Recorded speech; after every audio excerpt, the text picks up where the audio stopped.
Nangako si Pangulong Ferdinand R. Marcos Jr. na hindi iiwan ng pamahalaan ang mga nasalanta ng kalamidad hanggat hindi bumabalik sa normal ang kanilang pamumuhay.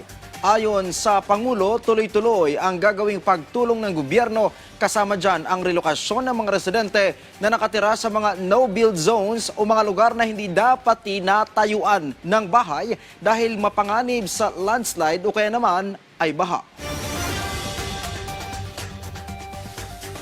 We will be helping the families of those na naging casualty. We will help them to recover, put them back on their feet, and do what we can to make up for the loss that they have suffered.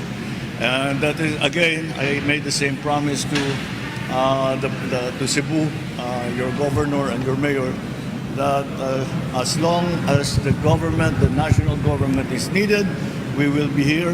We are not leaving hanggat maayos na ang inyong mga buhay at hindi na kami kailangan para sa mga tulong na dinadala namin, then we will remain here.